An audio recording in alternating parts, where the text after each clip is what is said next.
17 murders, cannibalism, sex with the dead. A man who made his Milwaukee apartment into a violent and erotic death chamber. One thing led to another. It took more and more deviant type behaviors to satisfy my urges. Dahmer even tried to create living sex zombies by injecting acid into their brains. Jeffrey Dahmer, it seemed, was as close to raw evil as the world had ever known. Jeffrey thought he was the devil. Jeffrey thought he was so evil that he was equal to the devil.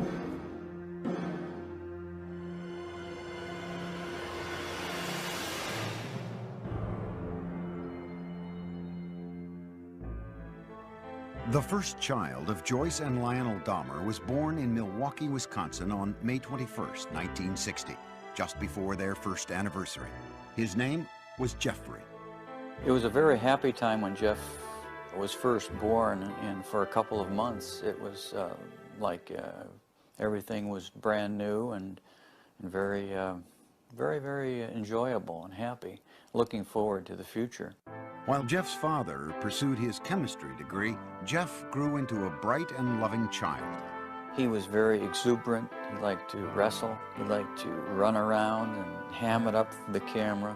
And he liked to play with kids. He liked to get together with them. And he was very outgoing. Jeff was also an extremely curious child. He seemed to want to play with things and feel things and get to know their texture, and he seemed to be very much in tune with what's around him. He just wanted to know what was going on. He had a fascination with animals as a youngster. Once 4-year-old Jeff watched his father collect the bones of small animals that had died under the house. I brought him out, put him in a metal pail just to collect them all in one place, and they dropped in with sort of a clanking noise, and Jeff seemed kind of interested in that noise, and he took a hold and let them drop down in too. You know, in retrospect, everything looks grim and dark and sinister. You know, like, could that be the start of something evil? Well, I have to admit, it's simply just the curiosity of a child. Lionel finished his schooling with a PhD in chemistry. The family moved to Ohio, relocating 3 times before settling down on a nearly 2-acre wooded lot in the town of Bath, an hour's drive south of Cleveland. It was then that Lionel began to notice the previously gregarious Jeff had become shy and withdrawn. He did seem to be awkward socially and just didn't feel comfortable. To take his mind off the move, 7-year-old Jeff was given a dog, Frisky, whom he loved dearly.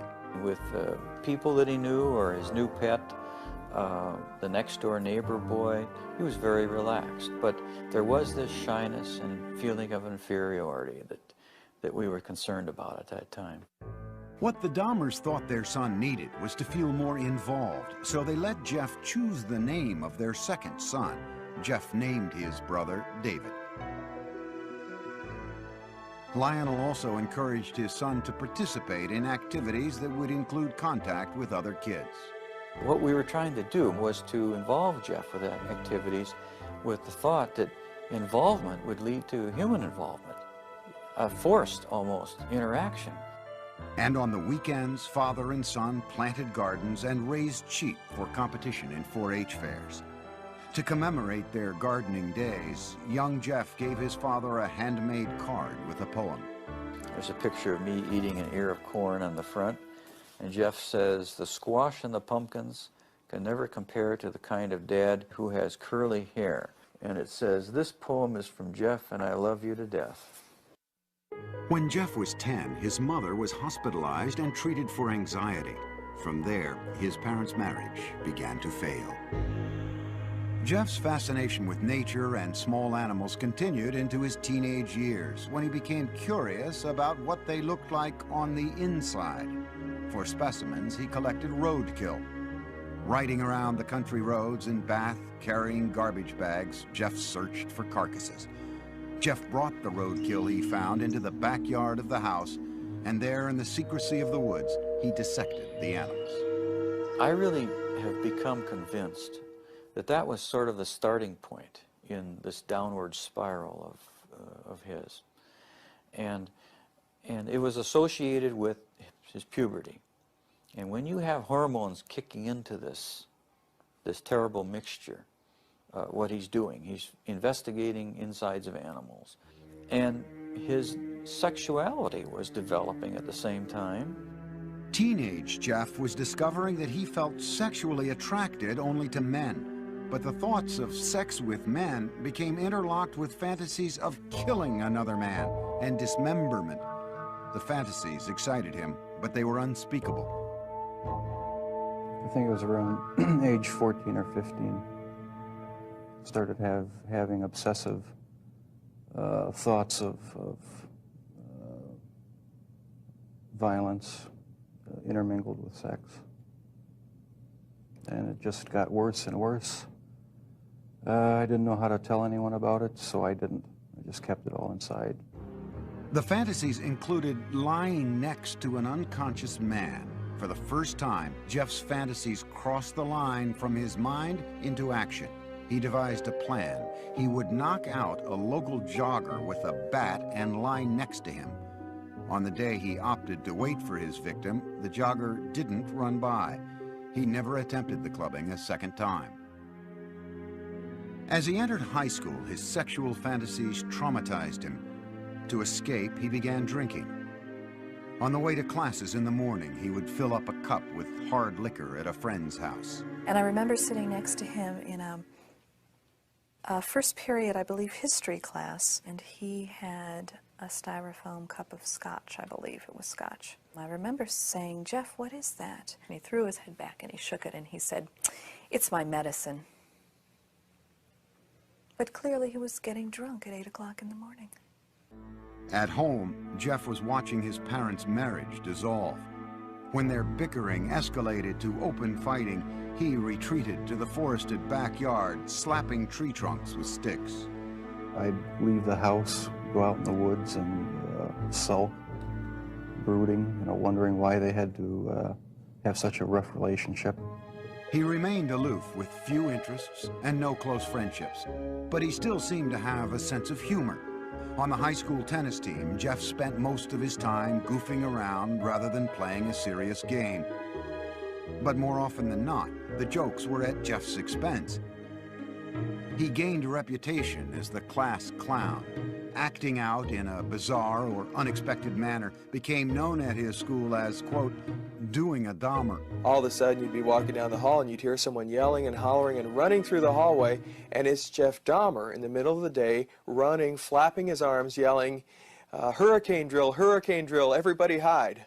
At one point, Jeff collected money from classmates in exchange for a show at the mall. And a woman is handing out samples of sunflower seeds, and Jeff is taking one and then another and being very polite like he always was, and then just spits them out all over the place and starts yelling at the top of his lungs, "I'm allergic, I'm allergic, I'm allergic," and runs away. During his junior year, Jeff went along on a school-sponsored trip to Washington, D.C. And Jeff said, "I have an idea, let's go see the vice president." And we sort of all laughed and said, "Yes, sure, the vice president." Jeff went to a payphone. When he returned, he announced that they would be seen in the office of Vice President Walter Mondale in 2 hours. He had explained that we were high school students from Ohio working on our school newspaper, and we were in town for a week, and could we come and talk to someone in the vice president's office? His slick talking worked. Dahmer had gotten his classmates inside the executive office building to meet with Mondale. In the classroom, Jeff was something of a model student. Very polite to adults, dressed very nice, very respectful to teachers. Did his work. He could be an A student if he wanted to. Other times he would fail a class because he had no interest. He could be very polite with very good manners. Yes, sir. No, sir, when he spoke with teachers. He was perfecting his ability to fool authority figures.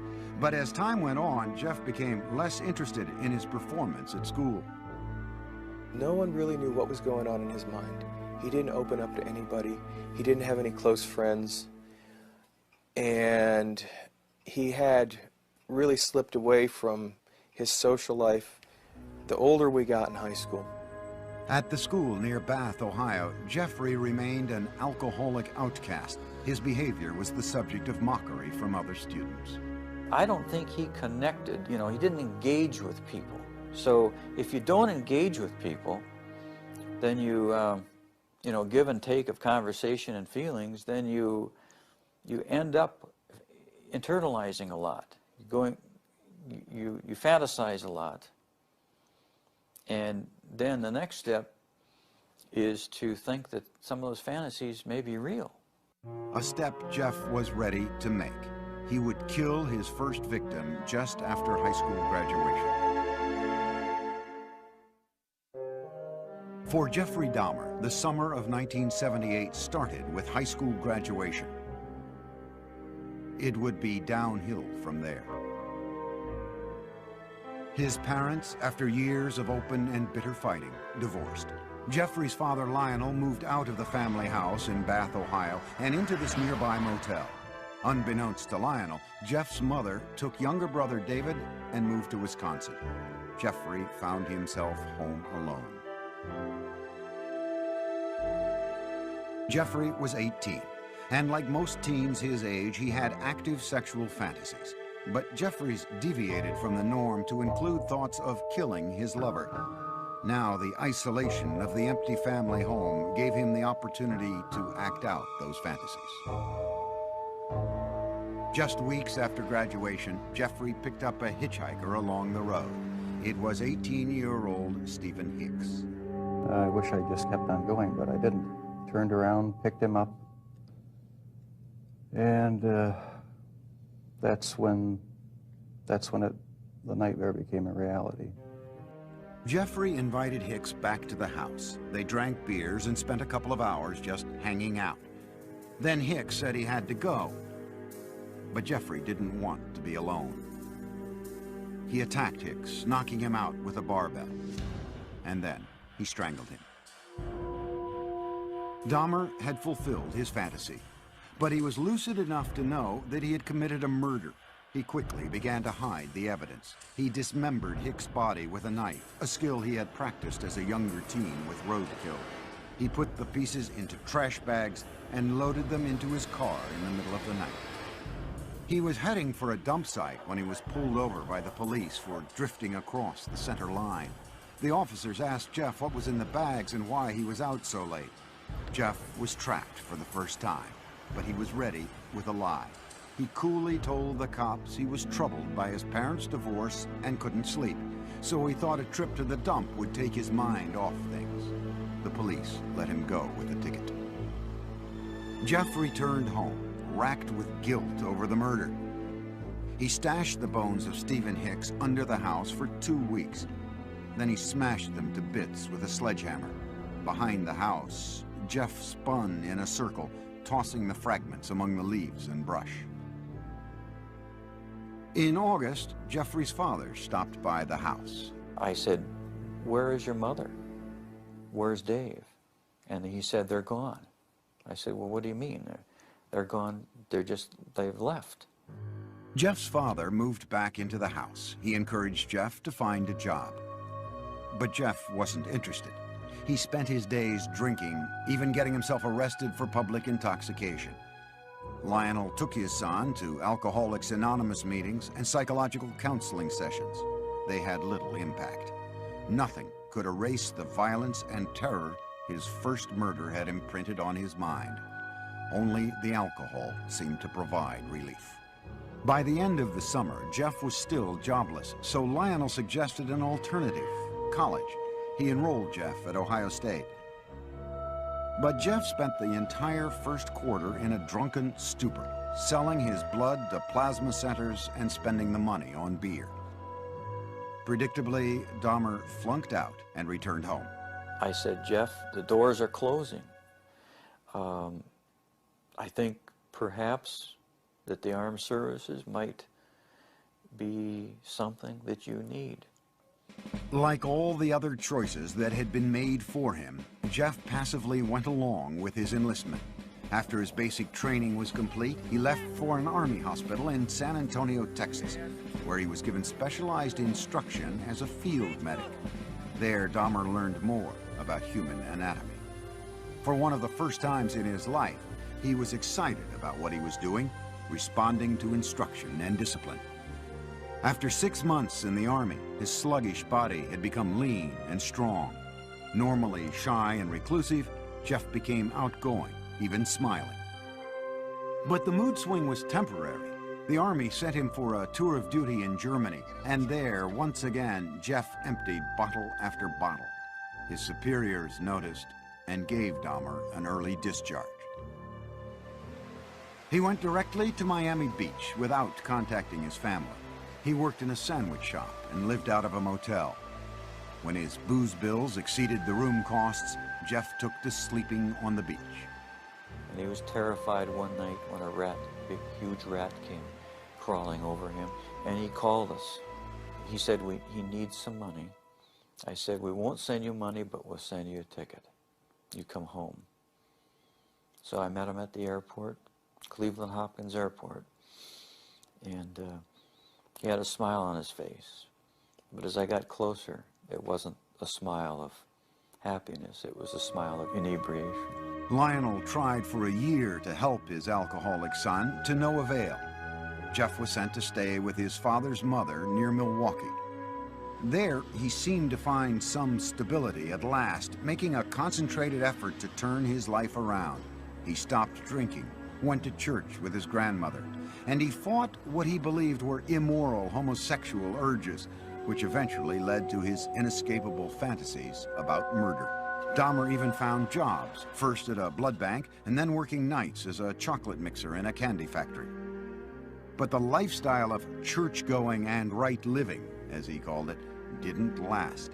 After 3 quiet years in his grandmother's home, Jeff came face to face with his fears. At the library, a man handed him a note offering sexual favors. Dahmer declined, but he would later say the note was a turning point. It awakened sexual desires deep inside him.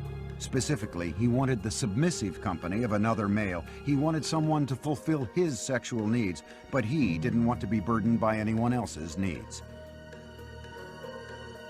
Jeffrey started with a perfectly submissive partner.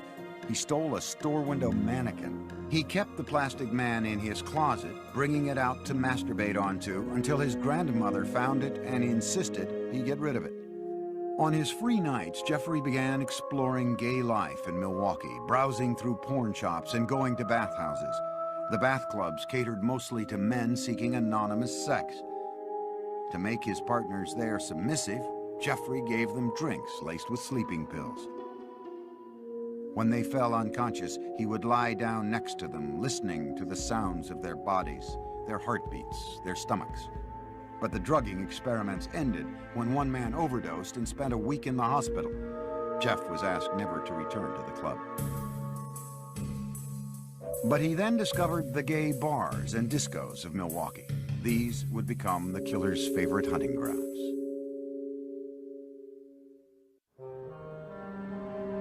By his late 20s, Jeffrey Dahmer was settled in Milwaukee, living at his grandmother's and prowling the city's gay scene. No one suspected that this reclusive loner with boyish good looks was on his way to becoming a psychopathic serial killer. He did take pleasure in the fact that he was in control of his own little world, that nobody knew what was going on, that he was the master of it. Dahmer could fit in with any group, and you wouldn't say, oh, he must be crazy, or he must be a killer. That's why he was so successful. He was not a repulsive individual. Certainly not in Milwaukee's gay nightclubs. We have it on good facts that he was considered somewhat of a honey in the gay community, that people found him attractive. Several people told us that he was the kind of guy that you wanted to take care of, you wanted to baby him. But Dahmer had very specific requirements for his men. He chose a body style. He liked long, lean, smooth, muscular body styles. And it didn't matter if they were black, white, yellow, red, or brown. If he found them attractive, he would try to get them. In November 1987, Dahmer met 25-year-old Steve Toomey at a downtown club called 219. After a few drinks, they left the bar for a night at the nearby Ambassador Hotel. Dahmer used an old trick to get Toomey into the submissive state he craved. I had put some sleeping pills in his drink to render him conscious. And was just going to spend the night with him. When I woke up in the morning, my forearms were bruised, and his chest was bruised, and blood was coming out of his mouth. He was hanging over the side of the bed, and I have no memory of beating him to death, but I must have. But Dahmer didn't panic. He went out and bought the biggest suitcase he could find. At the hotel, he crammed Toomey's body into the case, dragged it into a taxi, went back to his grandmother's house, and dismembered Toomey in the basement. That's when the obsession went into full swing. He decided after that second death that he would no longer attempt to control his desires, that he would give full rein to them, yield entirely to them, and after that his life became the pursuit of unmitigated sexual pleasure. Dahmer now decided to pursue his fantasies of ultimate control. It was no longer enough to have his partners submissive just for a night. He wanted to keep them that way forever. So with the intent to murder and then butcher the men he picked up, Dahmer returned to the clubs. At a bus stop outside 219, he met 14-year-old James Doc Stater. Dahmer offered him $50 to spend the night with him. They took the bus back to Dahmer's grandmother's. While she slept, Jeff and Doc Stater had oral sex. Then Dahmer drugged and strangled him, his preferred method for killing. He stated in no way did he ever want to hurt anybody, as funny as this sounds. That is the reason why he killed everyone by strangling them, because not only did he get the power and the thrill of committing the murder, but it was also the most humane way. With Doc Stater, Dahmer further explored his dark fantasies. He hid the body in the basement for a week and continued to have sex with it.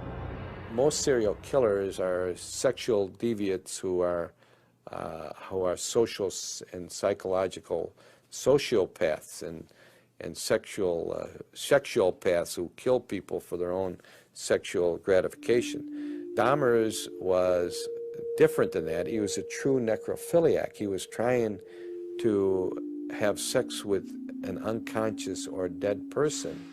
Once James Doc Stater began to decay, Dahmer dismembered him in the basement near a floor drain, just as he had with Toomey. Dahmer was now drinking heavily again, especially on the nights he planned to murder. By the time he killed, he would be stone drunk. He drank because his conscience was so strong. This isn't a man that didn't know the difference of right from wrong. 2 months after killing Doc Stater, Dahmer picked up 21-year-old Richard Guerrero from a Milwaukee bar, again offering him money to spend the night. In a familiar pattern, Dahmer drugged and strangled him. He spent a few hours with the corpse before dismembering it. He then placed the body parts into trash bags for the city garbage collection the next day. In the summer of 1988, Jeff's grandmother asked him to move out. She had been troubled by Jeff's late hours, the mannequin in his bedroom, and now unidentified foul smells from the basement. He took an apartment on Milwaukee's west side and immediately accelerated his downward spiral when he approached a 13-year-old boy on the street and lured him into the apartment. Inside, Dahmer scared the boy by fondling him, and the youngster ran from the apartment. Dahmer was convicted on second-degree sexual assault charges only. The murders were still his secret. He was sentenced to 1 year in a work release program that required him to spend his nights in a prison dormitory while he continued working at the chocolate factory. In the 10 days before he began his sentence, Dahmer struck again. He met 26-year-old Anthony Sears at the gay club La Cage and killed him. He mummified Sears' head and genitals and kept them inside his locker at the chocolate factory. Towards the end of the work release term, Jeff's father wrote to the judge and urged him to put Jeff in an alcoholic treatment program, writing, I have tremendous reservations regarding Jeff's chances when he hits the streets. No program was ordered. Jeff was released 2 months early. He moved into another low-income neighborhood in Milwaukee. The rent at the Oxford Apartments was cheap, and the location was close to the gay clubs. On his own again, he was free to feed his relentless sexual urges. Within 3 weeks of his release, Dahmer began a 1-year killing frenzy. He would leave 13 more families, most of them African-American, searching for loved ones who had simply disappeared. The police, too, searched in vain. Once Jeff started on his killing spree, all of his financial resources, all of his time, money, effort, desires, emotions, thoughts, went into his secret world of killing people and keeping them with him. Many times he talked about trying to fight it, even after he had killed a couple people, saying how he wasn't going to do it again, but within a month he would be back out at the bar stalking. One victim almost got away. Dahmer had drugged 14-year-old Konorak Synthesomphone, the brother of the boy Dahmer had been jailed for molesting the year before. As Konorak slept, Dahmer went out to buy more liquor. But while he was gone, the teen woke up. He staggered out into the street naked. A concerned neighbor called 911. Milwaukee Emergency Operator 71. Okay, hi. I'm on 25th and State, and this is young man. He is butt naked. He has been beaten up. He is very bruised up.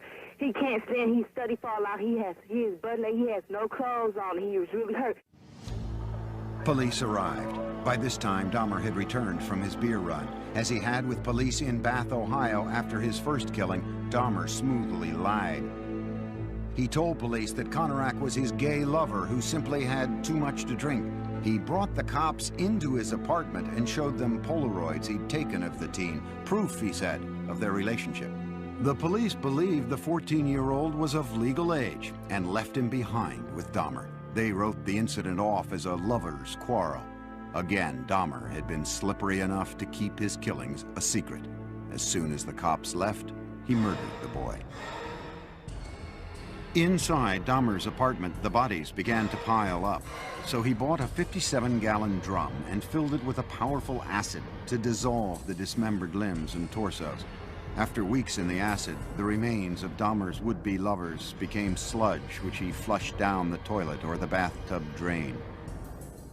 For others, Jeffrey boiled the skin off their bones on the stove. A sweet, bitter odor of death began to infest the building, and many tenants traced the smells straight to Dahmer's door. It's awful funny. Whatever Jeff was cooking, Jeff never bought no groceries. So what could he have been cooking that smelled like chitlins? Chitlins have a very peculiar, nasty odor to them, you know. Dahmer was pathologically lonesome, not wanting his sexual partners to leave him even after death. He took keepsake photos while removing their flesh and then preserved certain parts. And one thing led to another. It took more and more deviant type behaviors to satisfy my urges. He devised a plan to build a shrine out of skeletons and skulls, but he was still in search of the perfect partner, one who was completely submissive but alive and not prone to decay. On a few still living victims, Dahmer used a power drill to open small holes in their skulls. Then he injected acid into their brains. According to Dahmer, none of his experimental zombies lived longer than a day. And in perhaps the ultimate effort to keep his victims with him, Dahmer began eating their flesh. It made me feel like they were a permanent part of me. Besides the just mere curiosity of what it would be like, it made them feel that they were a part of me, and it gave me a sexual satisfaction to do that. Throughout this year of ruthless killing, Dahmer still appeared outwardly normal. In this video, taken at his grandmother's house on Thanksgiving, Dahmer talked calmly with his father. Well, you're looking good. Grandma was saying that she thought that you got quite a bit thinner, but you look fit. I don't know. Well, I've been surviving mostly on McDonald's food. It's just so much easier just to pop into the restaurant. But yeah, like I've said before, it gets too expensive, and It does. I have to start eating at home more. It's amazing how he could sit there and appear like he's, you know, clean cut, nice jacket on, and talking very hopefully about his job, intelligent.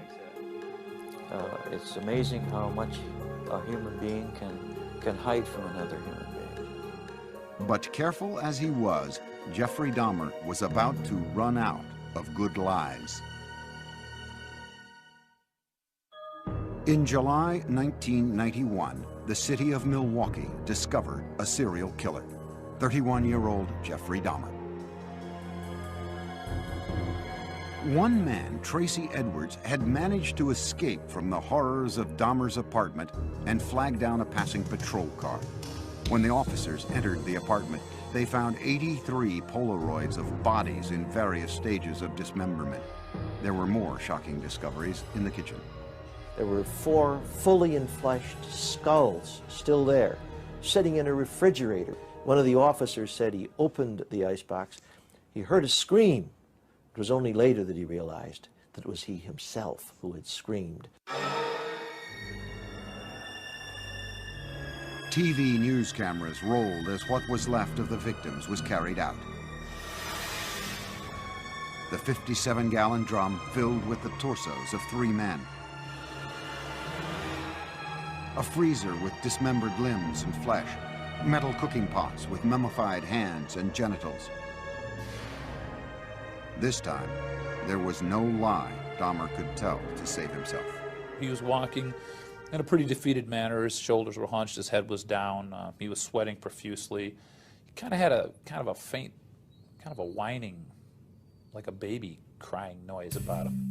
At the police station, detectives began a marathon interview with the suspected killer. Dahmer at first blamed the booze instead of himself, saying he wouldn't have been caught if he hadn't been so drunk. But Dahmer was now clearly scared. The look of terror and almost hysteria that he had on his face in the interrogation room that first night as he was coming down off the alcohol and finally realizing that the gig was up. He was caught. He did cry several times. He went into a rage. Besides asking to kill himself, he stood up and pounced around a couple times. Once Dahmer sobered up, no one could guess at the gruesome details to follow. He made this statement: when I tell you what I'm going to tell you, you're going to be famous. And I tried to say, look, Jeff, there's nothing that you can tell me that is going to freak me out.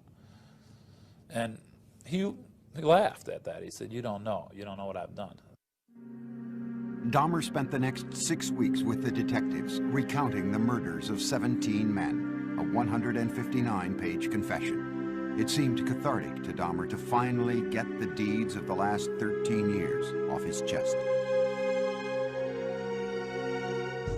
With the information from his confession, investigators went back to Dahmer's childhood home in Bath, Ohio. They raked up the shattered bones of Stephen Hicks, Dahmer's first victim.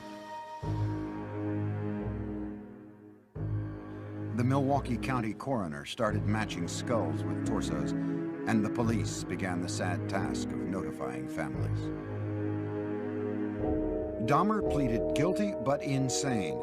The issue of his sanity would be the sole question before the jury. You know immediately that it's going to be probably an insanity defense. What can you argue? You can't claim self-defense. You can't say you don't know how those bodies got there. Wisconsin had no death penalty, so if the jury found him sane, he would spend the rest of his life in prison. If they found him insane, he would be imprisoned in a mental facility. Dahmer himself couldn't understand why he enjoyed fantasizing about murder. Jeffrey thought he was the devil. Jeffrey thought he was so evil that he was equal to the devil. And he knew there was something wrong with him, but he didn't know what it was, but he never categorized himself as being insane. The man who entered the Milwaukee County courtroom in January 1992 appeared completely normal until the words of his confession were read in court by Lieutenant Dennis Murphy. He related this was a person he really liked. He indicated that he had filleted his heart and kept it in the freezer, and he also kept his bicep. He indicated that he had eaten the thigh muscle of this subject, but it was so tough he could hardly chew it. He then purchased a meat tenderizer and used it on the bicep. Dahmer's father, Lionel, sat in the courtroom beside his second wife, Sherry, stunned by what he heard. No one softened the blow for us. No one told us, no one prepared us with any of these details. How could this be? How could I have not known about it? Dahmer's crimes seemed to be devastating proof of insanity. What else could explain the actions of a man who had sex with the dead, dismembered their bodies, preserved their skulls, and ate their flesh, all for sexual gratification? But the law has a very strict interpretation of insanity. Dahmer's defense team had to prove two things. One, that he indeed suffered from a mental disease, and that it kept him from knowing right from wrong. Necrophilia, a compulsion to have sex with the dead, is recognized as a sexual disorder, but it does not make one legally insane. He argued that the necrophilic drive was such that he could not control it. But we don't accept that in the United States as a defense, no more than we accept a pedophilic drive of the man who wants to have sex with children. Ladies and gentlemen of the jury, I understand you have arrived at verdicts in this manner. In a 10-2 decision, the jury found Jeffrey Dahmer legally sane. Some relatives of Dahmer's victims sat quietly in court, others cried. Prior to his sentencing, they were allowed to express themselves before the judge. Jeffrey, I hate you! I hate you! This is out of control! Don't Jeffrey, I'll kill you! Don't get me, mother! I can kill you! I can kill you! Once order was restored, Dahmer spoke publicly for the first time. I feel so bad for what I did to those poor families, and I understand their rightful hate. I have seen their tears, and if I could give my life right now to bring their loved ones back, I would do it. I am so very sorry. Many questioned the emotional depth of Dahmer's apology, whether a man who killed so routinely had the conscience to feel remorse. The judge sentenced Dahmer to a 937-year prison term, but it would last only a few tormented years.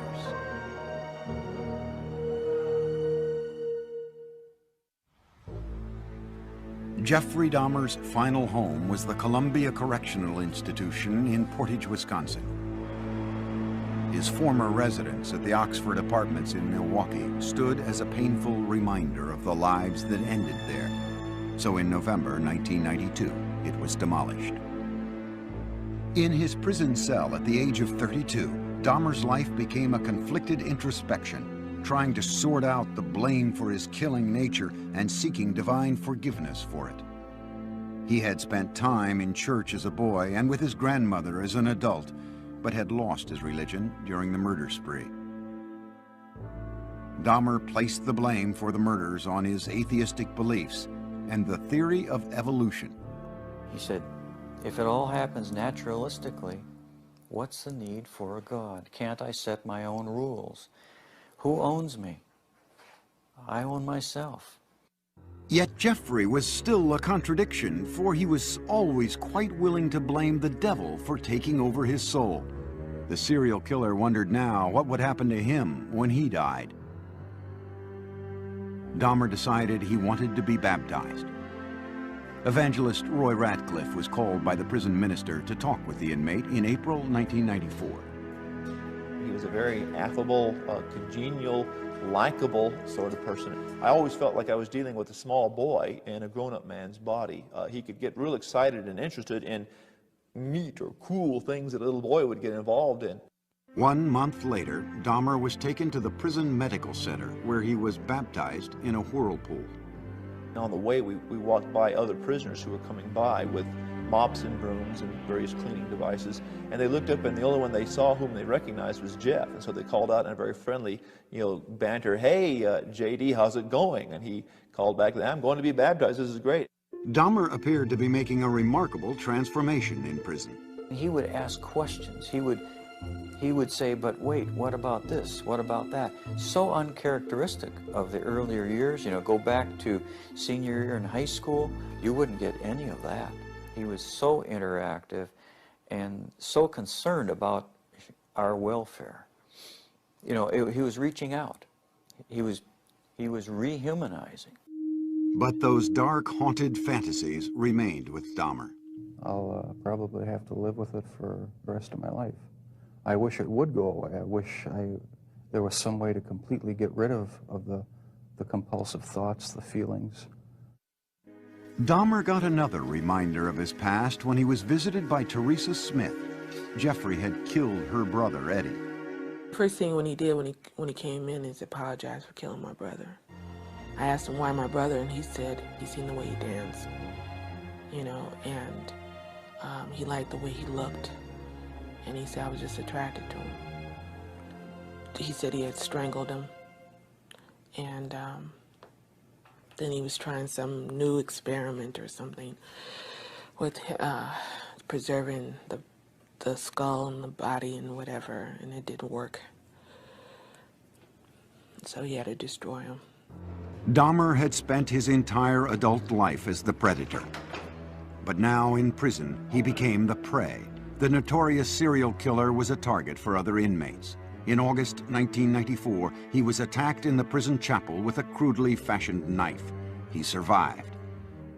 But on November 29, 1994, inmate Christopher Scarver, who called himself Christ, bludgeoned Dahmer with a metal rod from the prison gym.